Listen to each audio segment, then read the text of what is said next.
o doutor Adriano, um dos maiores expoentes do direito eleitoral desse país, e nós nos conhecemos há muitos anos. Ele sempre prestigiou aqui, a gente sempre quis ouvir o doutor Adriano, nos eventos da OAB, nos eventos da Sociedade Brasileira de Direito Público, a gente sempre fazia questão de convidar o doutor Adriano. Então, ele tem um trabalho fundamental para o direito eleitoral, na história do direito eleitoral, que são as instituições, e sempre se interessou muito, sempre debateu com muito afinco a questão da elegibilidade, da participação política, e com isso eu quero agradecer a presença do doutor Adriano aqui em nome do doutor Ricardo Penteado, que é o nosso coordenador geral, e passar a palavra para ouvirmos. Mais uma lição, certamente, mais uma aula do doutor Adriano.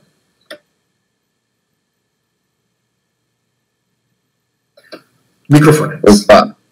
Obrigado, Hélio, Francisco, prazer imenso. Querido Ricardo Penteado, pelo convite, amigalhas, a todos que nos escutam. Olha, deixa eu dizer, sabe, Hélio, eu tenho uma particularidade no tema improbidade. Eu apliquei improbidade como ex-juiz de direito, no exercício da magistratura. Eu, na qualidade de advogado e procurador de município, quando comecei minha vida, fui procurador-geral em Maceió, eu entrei com ações de improbidade, e é muito fácil, na lei antiga, acusar. Era muito simples. E, na qualidade de agente público, eu tenho 7 ações de improbidade. Sou réu, quer dizer, todas julgadas já, mas fui réu. Eu sei a experiência, portanto, do polo ativo, do polo passivo e da relação angular como juiz. E a gente vê nessa experiência da improbidade, como a improbidade antes da 14.230, ela era manejada com a finalidade mesmo de constranger e apenar pelo simples fato da ação ser ajuizada.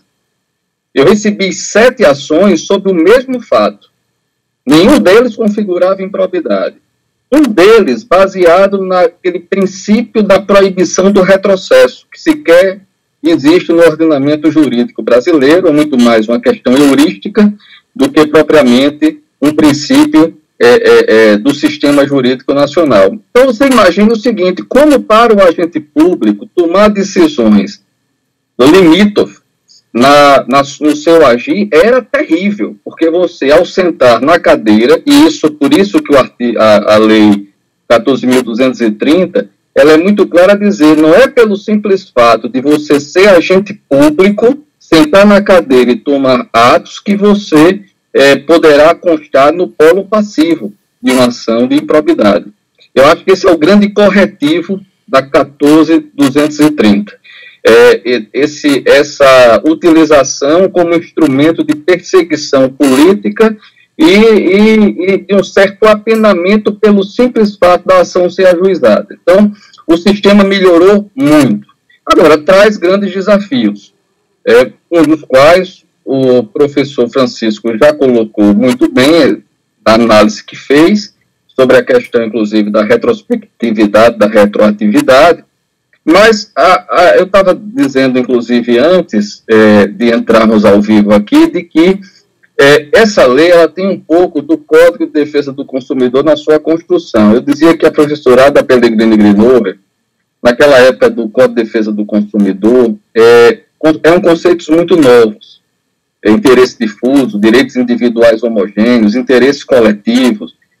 Isso mexia muito com o ordenamento jurídico e com a visão ainda centrada nos direitos subjetivos. E a professora Ada Pellegrini Grinover, que coordenou o grupo de trabalho, para evitar que durante as discussões no legislativo fossem podados grandes avanços, inclusive por interesses corporativos ou o que fosse, saiu colocando normas, as mesmas normas, por vezes, em dispositivos diversos. Porque se fosse um cortado, sobrava outro, e com isso se passava. E isso é dito pelos organizadores. O hoje ministro Evan Benjamin, que participou, isso é muito bem colocado, que foi uma estratégia utilizada.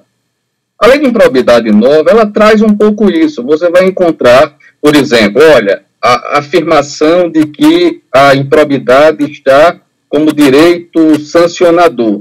Você vai encontrar, tanto no artigo 1º, na definição, ao dizer que se aplica às normas de direito administrativo sancionador, mas vai encontrar também no artigo 17d, quando diz que a ação de improbidade ela é repressiva e de caráter sancionatório.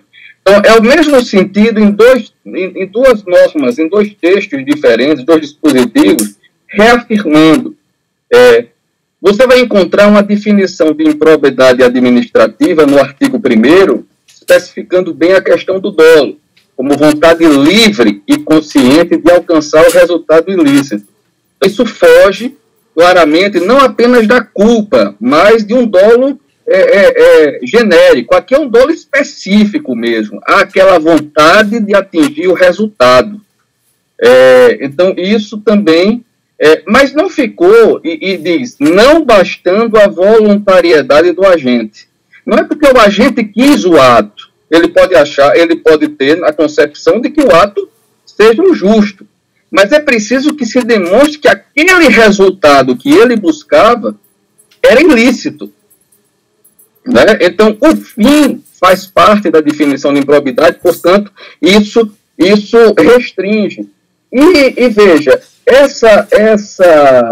o artigo 17c diz que a ilegalidade sem a presença de dolo que a qualifique não configura ato de improbidade.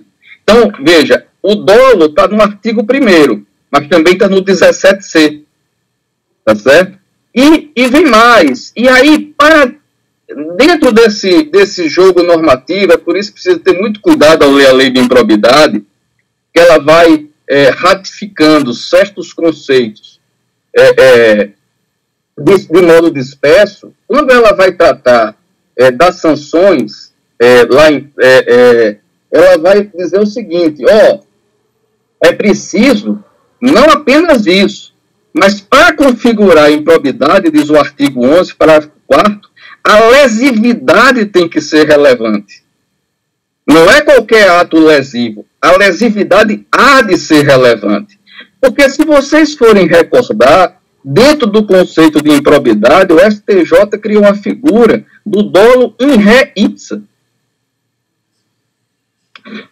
Bastava ver a ilicitude e a ilegalidade, já se pressupunha, era uma presunção de dolo. Entendeu? A própria violação da norma já significava, portanto, improbidade. E isso, obviamente, essa lei, ela modifica. Mas veja, o curioso é que no artigo 11, eu vou ler aqui textualmente, no artigo 11, o parágrafo 2º vai dizer o seguinte, veja bem, aqui atentem bem para uma modificação importante, e aí para entrar no direito eleitoral. O artigo 11 fala sobre o quê? Sobre aquela improbidade por violação de princípios, que não gera suspensão de direitos políticos, que não pode ser qualquer princípio, mas aqueles 3 princípios, honestidade, imparcialidade e legalidade, e que cumpram aqueles tipos que estão ali previstos. Então, para que haja ato de improbidade por violação, há de observar essa tipicidade. Mas aí vem o parágrafo 1º. Nos termos da Convenção das Nações Unidas contra a Corrupção, promulgada pelo Decreto tal de 2006, atentai, somente haverá improbidade administrativa na aplicação deste artigo 11, quando for comprovado na conduta funcional do agente público o fim de obter o proveito ou benefício indevido para si ou outra pessoa. De novo aqui o dolo. Terceiro dispositivo. Aí vocês puderão pensar, bom, essa norma aqui, ela se aplica ao artigo 11, aos atos de improbidade ou violação de princípio, ok? Não. Vem o parágrafo 2º e aí faz o repique da norma. Vem o parágrafo 2º, veja, não tem como fugir, o legislador ele jogou de modo a que não tivesse dúvida. E diz, aplica-se o parágrafo 1º deste artigo, ou seja, o dolo, a necessidade de se demonstrar que o agente agiu com o fim de obter proveito ou benefício indevido a quaisquer atos de improbidade. Portanto, não só do artigo 11, mas do 9 e do 10. Tipificados onde? Nesta lei, mas não só nela, em leis especiais, inclusive eleitoral. Em leis especiais. E a quaisquer outros tipos especiais de improbidade administrativos instituídos por lei. Portanto, aqui entra a Lei Complementar 6490. Essa norma do parágrafo 2º, ela não pode, nas matérias em que trata de inelegibilidade, o parágrafo 1º, a exigência do dolo, do fim de obter a vantagem de natureza pessoal, ser desconsiderada, por exemplo, pelo Tribunal, pela Justiça Eleitoral, quando da aplicação da linha L. Então, esse é um condicionamento hermenêutico para um constrangimento ao intérprete da legislação eleitoral posta pela lei de improbidade. Percebam a extensão. Mais ainda, para fins eleitorais, quando da aplicação das sanções, a suspensão de direito político, que não interessa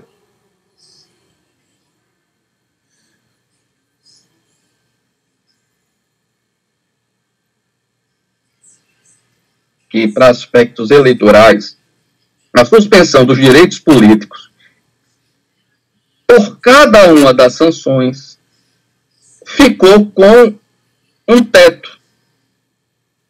Suspensão de direito político em caso de enriquecimento ilícito, 14 anos. Suspensão de direito político em caso de prejuízo ao erário, 12 anos. Muito bem.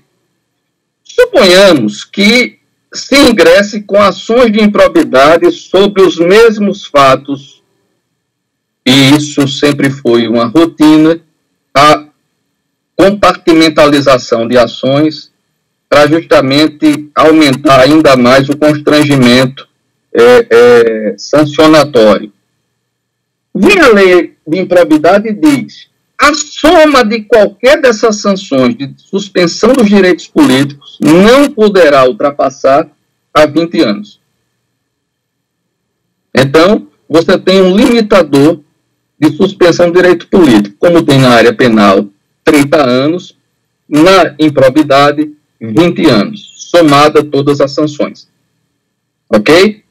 E, finalmente, dentro dessa questão de sair colocando normas em dispositivos diferentes para evitar, eventualmente, um corte, reafirmando o que se queria produzir, vem o artigo 12, parágrafo 9º da Lei de Improbidade, dizendo: 1. As sanções só podem, desta lei, todas as sanções, inclusive suspensão de direitos políticos, só podem ser executadas após o trânsito em julgado. Trânsito em julgado. Vem o artigo 20 da mesma lei e diz: a perda de função pública e a suspensão dos direitos políticos só se efetivam com o trânsito em julgado da sentença condenatória. Percebam, portanto, que esta lei 14.230 quis afirmar claramente que para a suspensão dos direitos políticos apenas os seus efeitos ficam condicionados ao trânsito em julgado. Porém, vem o artigo 20, acho que foi uma escorregada do legislador, pensando na norma, no que denominei nas instituições de direito eleitoral, de inelegibilidade processual, que é aquela inelegibilidade que ocorre a partir da decisão de órgão colegiado, antes do trânsito em julgado, e que a jurisprudência não vem aplicando, e o próprio Supremo, a detração, ou seja, você é sancionado por exercer um direito seu, o recurso contra a decisão que lhe condenou à improbidade, enquanto você está recorrendo, da decisão do órgão colegiado, você já estaria com a aplicação da sanção de inelegibilidade. Que sanção é? Aliás, Francisco, uma observação: não cabe ao Supremo, não cabe ao Poder Judiciário dizer da natureza dos institutos jurídicos. Isso é matéria de doutrina. Ponte de Miranda já dizia isso muito bem. Não, todo efeito jurídico de fato ilícito é sanção. Seja a sanção de limitação de direitos, seja a sanção nulificante, seja sanção deseficacizante. Será sempre sanção. Dizer que inelegibilidade combinada a um ato ilícito não é sanção, não é só um absurdo de lógica jurídica e de raciocínio jurídico. É, na verdade, uma destruição do próprio conceito de sanção, seja em que teoria geral do direito for. O Supremo Tribunal Federal, naquela época, para dar eficácia máxima, aquela senso de vingança que prevalecia na época da ficha limpa, o Supremo criou aquela tese de que inelegibilidade não é sanção. E quem se lembra, né, Hélio, do artigo 41A, vai se lembrar que se dizia que inelegibilidade era sanção e cassação do registro não era.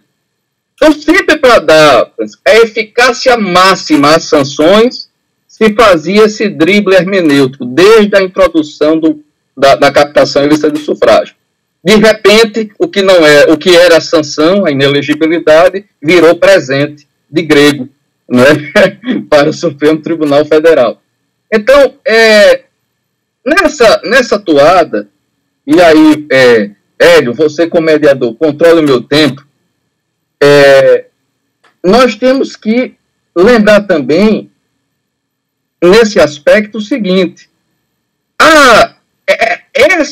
essa estrutura normativa da lei de improbidade nova vai sim trazer reflexo, não só quanto esse aspecto de retroatividade ou retrospectividade, que o professor Francisco também tratou, relembrando aqui aquela posição do Supremo para dar vigência integral à lei da ficha limpa, mas ela tem um aspecto que é o seguinte: admitamos que nós nem tratamos, para fins eleitorais, de retroatividade, nem de retrospectividade. Como disse o professor Francisco, onde é que está a diferença de um e outro? Na retroatividade, a lei incide no hoje dela, com efeitos para o ontem. Na retrospectividade, a lei incide no hoje, apanhando fatos do passado hoje, e vale normalmente em normas estatutárias. Por exemplo, quem é servidor público, anuênio, triênio. Eu tinha direito ao anuênio, que vem qual é o tempo de serviço de ano em ano. Vem uma lei e acabou com o anuênio. Diz que agora vai ser quinquênio. A lei que hoje colocou o quinquênio, eu já estava no meu 3º ano. Eu tenho 3 anuênios. Bom, eu vou esperar 5 anos ou eu pego o tempo que já ocorreu e entra no cômputo, sem retroagir a lei? Isso não é retroatividade. Isso vai ser como é o nome, Francisco? Retrospectividade. A retrospectividade. Agora, se a lei incide hoje, no tempo de hoje, pegando os fatos de hoje para a frente, tá certo? E aí nós poderemos discutir nenhuma coisa nem outra, mas a abolício criminis aplicada à lei de improbidade. E essa discussão, na lei de improbidade, tem um aspecto. Para fins eleitorais tem outro aspecto. E é isso que eu quero chamar a atenção rapidamente. Para eu discutir improbidade, eu tenho uma sanção de improbidade, suspensão de direitos políticos, multa, ressarcimento, bloqueio de bens como matéria de ordem cautelar. Essa discussão no campo da improbidade, se já transitou em julgado, vai ser numa rescisória, se houver prazo para rescisória. ou eu vou entrar com uma ação nova, aplicando esta lei, dizendo, olha, aqui é um direito sancionador, e eu passei por esta norma, aquela minha conduta deixou de ser ilícita. Razão pela qual eu quero a restituição e eu não vou mais rescindir. Eu vou alegar que os efeitos daquela norma cancelaram os efeitos da decisão íntegra. Eu não vou discutir rescisória, eu não vou discutir anulação, eu vou discutir deseficacização. Essa é uma coisa no campo da improbidade. E no campo eleitoral? Quando seria uma discussão aplicando essa matéria? No momento do registro de candidatura. No momento do pedido de registro de candidatura, quando se suscitar a inelegibilidade baseada em decisões anteriores a respeito da suspensão de direitos políticos e da inelegibilidade que não se adequam mais ao novo regime jurídico, é aqui que a discussão se abre. Eu queria te fazer desculpa, vou até intervir. A Justiça Eleitoral, ela tem, em casos de improbidade, uma reiterada jurisprudência, no sentido de que não cabe a ela, né, a discussão sobre essa qualificadora. O que a gente sabe que na linha G acaba sendo relativizado, mas nas questões típicas de improbidade. Então, só uma pergunta aqui. Nessa situação, você acha que a jurisdição eleitoral ela está sendo provocada a reconhecer essa situação jurídica, vamos dizer, semelhante a abolício crimes? Sim, por uma razão, Ricardo. Porque a Justiça Eleitoral não vai estar discutindo improbidade. A Justiça Eleitoral vai estar discutindo inelegibilidade, que é um efeito reflexo daquela decisão. E aí vai caber à Justiça Eleitoral, na análise da linha L, dizer o seguinte: eu estou diante aqui de um fato ímprobo, não cabe à Justiça Eleitoral discutir. Mas essa improbidade que foi decretada lá na área civil, hoje, para fins eleitorais, com a nova lei de improbidade, que diz que ela se aplica, inclusive, à legislação especial, e a legislação eleitoral caberá a improbidade, ela se adequa aqui ao dolo demonstrado, não era culposo. Eu vou dar um exemplo aqui, rápido, Ricardo.